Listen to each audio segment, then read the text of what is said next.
ശ്രീരാമദേവനേവം തിരഞ്ഞു നടക്കുമ്പോൾ തേരഴിഞ്ഞുടഞ്ഞു വീണാകുലം അടവിയിൽ ശസ്ത്രചാപങ്ങളോടും കൂടെ കിടക്കുന്നതെത്രയുമടുത്ത് കാണായതു മധ്യേ മാർഗം.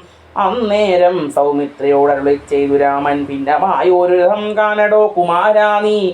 തന്വങ്കിതനെന്നൊരു രാക്ഷസൻ കൊണ്ടുപോകുമ്പോൾ അന്യരാക്ഷസൻ അവനോട് പോർ ചെയ്തിടിനാൻ. അന്നേരമഴിഞ്ഞ തേർക്കോപ്പിത കിടക്കുന്നു എന്നു വന്നീടാം. അവർ കൊന്നാരോ ഭക്ഷിച്ചാരോ. ശ്രീരാമനേവം പറഞ്ഞിത്തിരി നടക്കുമ്പോൾ ഘോരമായൊരു രൂപം കാണായി ഭയാനകം. ജാനകി തന്നെ തിന്ന് തൃപ്തനായൊരു യാതുധാന കിടക്കുന്നതത്ര നീ കണ്ടീലയോ. കൊല്ലുവൻ ഇവനെ ഞാൻ വൈകാതെ ബാണങ്ങളും വില്ലുമിങ്ങാശു തന്നീടുന്നതു കേട്ട നേരം വിത്രസ്തഹൃദനായി പക്ഷിരാജനും ചൊന്നാൻ, വദ്യനല്ലഹം തവ ഭക്തനായോരു ദാസൻ. മിത്രമെത്രയും തവ താതന് വിശേഷിച്ചും സ്നിഗ്ധനായി പോരു പക്ഷിയാം ജടായു ഞാൻ. ദുഷ്ടരാം ദശമുഖൻ നിന്നുടെ പത്തി തന്നെ കട്ടുകൊണ്ടാകാശേ പോകുന്നേരം അറിഞ്ഞു ഞാൻ. പെട്ടെന്ന് ചെന്ന് തടുത്തവനെ യുദ്ധം ചെയ്ത് മുട്ടിച്ചു. തേരും വില്ലും പൊട്ടിച്ചു കളഞ്ഞപ്പോൾ വെട്ടിനാൻ ചന്ദ്രവാസം കൊണ്ടവൻ. ഞാനും അപ്പോൾ പുട്ടവേദനയോടും ഭൂമി വീണേനല്ലോ. നിന്തിരുവടിയെ കണ്ടൊഴിഞ്ഞു നിന്ദിരാദേവിയോട് വരവും വാങ്ങിക്കൊണ്ടേൻ. തൃക്കൺ പാർക്കണമെന്നെ കൃപയാ കൃപാനിധേ. തൃക്കൈരണ നിത്യം ഉൾക്കാമ്പിൽ വസിക്കേണം. ഇത്തരം ജടായുധൻ വാക്കുകൾ കേട്ടുതാതൻ ചിത്തകാരുണ്യംപോണ്ട് ചെന്നെടുത്തിരുന്നു തൻ. തൃക്കൈകൾ കൊണ്ട് തലോടിയിടിനാൻ അവനുടൽ. ദുഃഖാശ്രുപ്ലുതനത്തോടും രാമചന്ദ്രൻ ചൊല്ലു ചൊല്ലകൂമോ വല്ലഭ വൃത്താന്തം നീ എല്ലാം എന്നത് കേട്ട് ചൊല്ലിനാൻ ജടായുവും. രക്ഷോനായകനായ രാവണൻ ദേവി തന്നെ ദക്ഷിണദിശി കൊണ്ടുപോയാനെന്നറിഞ്ഞാലും.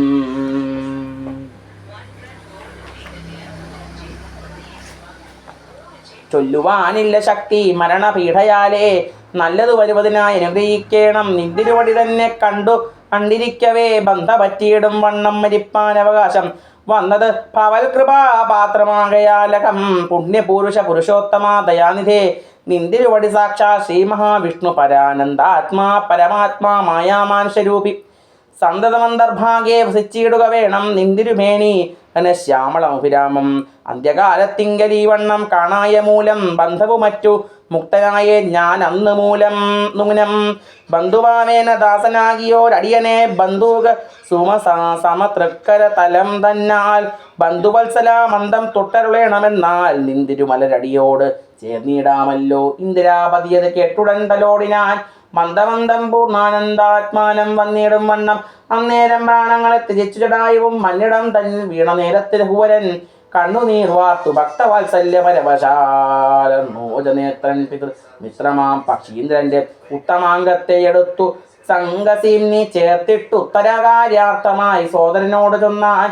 കാട്ടങ്ങ കൊണ്ടുവന്ന് നല്ലോചിത തീർത്തു കൂട്ടണം അഗ്നിസംസ്കാരത്തിനു വൈകിടാതെ. ലക്ഷ്മണൻ അത് കേട്ട് ചിതയും തീർത്തിടിനാൻ. തക്ഷണം കുളിച്ച് സംസ്കാരവും ചെയ്തു. പിന്നെ സ്നാനവും കഴിച്ചു ക്രിയാദിയും ചെയ്ത് കാനനേതത്ര മൃഗം വധിച്ചു മാംസഖണ്ഡം. പുല്ലിന്മേൽ വച്ച് ജലാദികളും നൽകിയിടിനാൻ. നല്ലൊരു ഗതി അവനുണ്ടാവാനായി ചിത്രാർത്ഥമായി.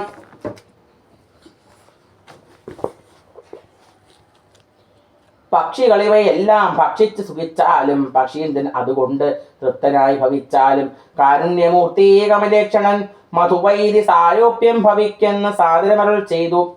അന്നേരം വിമാനമാരുഹ്യ ഭാസ്വരം ഭാനു സന്നിഭം ദിവ്യരൂപം പൂണ്ടൊരു ജടായുവും. ശംഖാരികലാപ്തമ മകുടപീഠാംബരാ ദങ്കിത രൂപം പൂണ്ട വിഷ്ണുപാർഷദന്മാരാൽ പൂജിതനായി സ്തുതിക്കപ്പെട്ടു മുനികളാൽ. തേജസാ സകല ദിഗ്വാപ്തനായി കാണായി വന്നു. സന്നദ്ധഗാത്രത്തോടും ഉയരേ കുപ്പിത്തൊഴുതുന്നത ഭക്തിയോടെ രാമനെ സ്തുതി ചെയ്ത.